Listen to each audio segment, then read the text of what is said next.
Assalamualaikum warahmatullahi wabarakatuh, selamat malam semuanya. Terima kasih sebelumnya kepada Prof. Sudarmayanti untuk kesempatannya. Juga rekan-rekan kelas 1A, kami dari kelompok 3 akan mempersembahkan video mengenai salah satu tokoh. Izinkan kami memperkenalkan diri, yang pertama yaitu Aulia Rizkilah, yang kedua adalah Aulia Nur Syifa, yang ketiga ada Gali, yang keempat adalah Siska, dan yang terakhir adalah saya sendiri, Teguh Andriana. Mungkin untuk mempersingkat waktu langsung saja kita mulai ke pembahasan tema kita, yaitu kita akan membahas salah satu tokoh yang terkenal di Indonesia yaitu Prabowo Subianto, yaitu seorang Menteri Pertahanan Indonesia yang sedang hangat-hangatnya. Untuk slide selanjutnya ada beberapa pendapat ahli terkait kepemimpinan dalam organisasi. Yang pertama adalah menurut George R. Terry.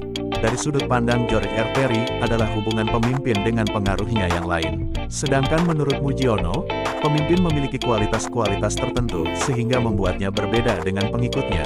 Dan menurut Ralph M. Stockdale, definisi kepemimpinan adalah proses dalam memberikan pengaruh pada kegiatan sekelompok orang.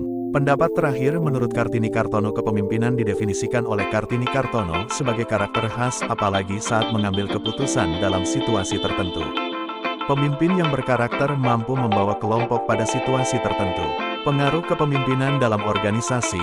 Mengapa dalam sebuah organisasi diperlukan adanya seorang pemimpin, mempunyai hak dan kewenangan penuh dalam mengarahkan dan mengawasi anggotanya dalam melakukan tugas. Salah satu faktor keberhasilan sebuah organisasi tidak terlepas dari peran seorang pemimpin. Sebuah keputusan, arahan, pengawasan, pergerakan dan perkembangan dalam organisasi membutuhkan seseorang yang dapat memimpin dengan baik. Maka dari itulah kepemimpinan sangat penting dalam membangun tim yang kuat. Keterampilan seseorang dalam memimpin akan mempengaruhi kinerja timnya dalam mencapai tujuan, selain dapat dicapai melalui kerja keras para anggotanya. Dan untuk selanjutnya kami akan memulai dengan pembahasan mengenai biografi salah satu tokoh Indonesia yang saat ini berpengaruh baik di Indonesia maupun di internasional.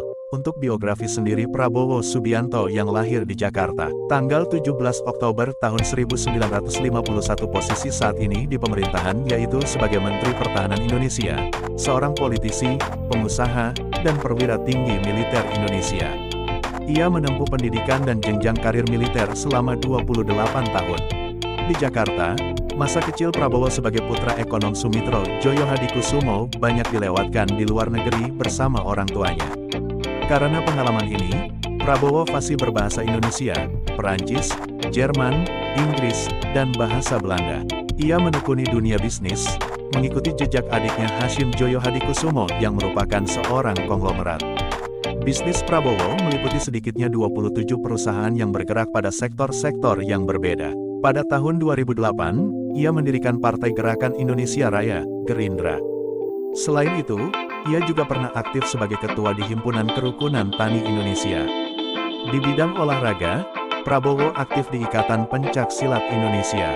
Prabowo bergabung dengan pemerintahan di tahun 2019 sebagai Menteri Pertahanan Indonesia di Kabinet Indonesia Maju pimpinan Presiden Joko Widodo.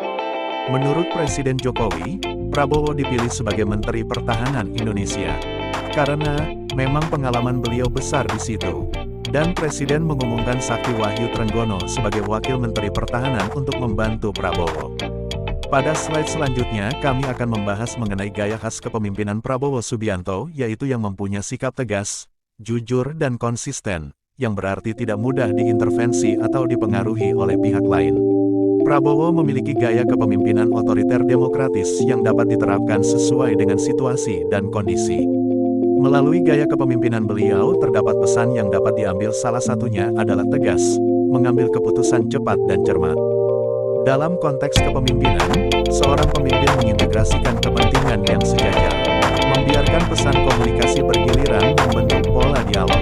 Maka dari itu, latar belakangnya yang pernah menjajah bidang militer sangatlah berpengaruh. Baik, untuk slide selanjutnya kita akan membahas mengenai beberapa prestasi yang diraih oleh Prabowo Subianto selama berkecimpung di dunia politik di Indonesia, yaitu yang pertama adalah mendapat penghargaan Outstanding Leader in National Defense dan Security di ajang Indonesia Award. Penghargaan tersebut diberikan kepada para tokoh pemimpin nasional, daerah dan lembaga di Indonesia yang telah berjuang di masa krisis. Yang kedua adalah Menteri Pertahanan Republik Indonesia Indonesia Prabowo Subianto juga menerima 4 bintang kehormatan yang disematkan oleh Panglima TNI dan para anggotanya. Selanjutnya adalah Menteri Pertahanan, Menhan. Prabowo Subianto juga berperan dalam mediasi atau juru damai perang Rusia dan Ukraina. Namun karena ketegasannya tanggapan Prabowo memiliki pro dan kontra di kalangan masyarakat internasional. Hal ini sangat menarik karena Prabowo menegaskan tidak memihak kepada salah satu kubu yang sebelumnya mencoba disudutkan oleh beberapa pihak. Namun Prabowo menegaskan bahwa agar dilakukan gencatan senjata agar tidak menimbulkan banyak korban jatuh. Dan yang terakhir adalah Menteri Pertahanan Prabowo Subianto menjadi menteri dengan kinerja terbaik di Kabinet Presiden Joko Widodo yang disusul oleh Menteri Keuangan Sri Mulyani. Ini menjadikan hal yang sangat menarik di dunia politik. Pada slide selanjutnya, karakter yang menjadi ciri khas beliau adalah netral dalam konflik Rusia-Ukraina. Dan juga beliau memiliki sikap konsisten dalam ketegasan yang jarang dimiliki oleh seorang pemimpin sehingga tidak mudah diintervensi oleh asing. Pembahasan berikutnya adalah hambatan dalam organisasi. Memimpin suatu organisasi adalah tugas yang menantang dan kompleks. Beberapa hambatan umum yang sering dihadapi dalam memimpin suatu organisasi meliputi: pertama adalah komunikasi yang tidak efektif. Salah satu hambatan terbesar adalah kurangnya komunikasi yang efektif antara pemimpin dan anggota organisasi. Kurangnya komunikasi yang jelas dan terbuka dapat menyebabkan ketidakpahaman, konflik, dan kebingungan di antara anggota tim. Poin kedua adalah kurangnya visi yang jelas. Jika seorang pemimpin tidak memiliki visi yang jelas atau tidak mampu mengkomunikasikan visi tersebut kepada tim, maka anggota organisasi mungkin kehilangan arah dan tujuan yang jelas. Kurangnya visi yang kuat dapat menghambat kemajuan dan kinerja organisasi. Poin ketiga, resistensi terhadap perubahan. Perubahan adalah konstan dalam dunia bisnis, dan seringkali pemimpin harus menghadapi resistensi terhadap perubahan di antara anggota organisasi. Beberapa orang mungkin tidak nyaman dengan perubahan dan mempertahankan status quo, yang dapat menghambat kemajuan organisasi. Yang keempat, ada konflik interpersonal. Ketika ada perbedaan pendapat, nilai, atau tujuan di antara anggota organisasi, konflik interpersonal dapat terjadi.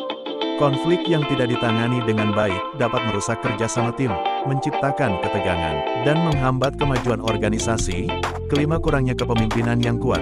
Seorang pemimpin yang tidak mampu memberikan arahan yang jelas, menginspirasi tim, atau mengambil keputusan yang tepat dapat menjadi hambatan dalam memimpin organisasi. Kurangnya kepemimpinan yang kuat dapat menghasilkan kebingungan, kurangnya motivasi, dan ketidakstabilan dalam organisasi. Poin selanjutnya adalah kurangnya keterlibatan dan motivasi. Jika anggota organisasi merasa tidak terlibat atau kurang termotivasi, kinerja organisasi dapat terhambat. Pemimpin perlu menciptakan lingkungan kerja yang memotivasi dan mendorong keterlibatan aktif dari seluruh anggota tim. Selanjutnya adalah poin tentang perubahan eksternal yang tidak terduga. Organisasi seringkali dihadapkan pada perubahan eksternal yang tidak terduga, seperti perubahan dalam lingkungan bisnis, regulasi, atau teknologi. Pemimpin harus dapat mengelola perubahan ini dengan cepat dan efektif agar organisasi tetap relevan dan kompetitif. Pemimpin yang efektif harus mampu mengidentifikasi dan mengatasi hambatan-hambatan ini dengan strategi yang tepat. Hal ini melibatkan komunikasi yang baik, pengembangan visi yang kuat, pengelola konflik, pembangunan kepemimpinan yang solid, dan membangun budaya organisasi yang positif dan inklusif.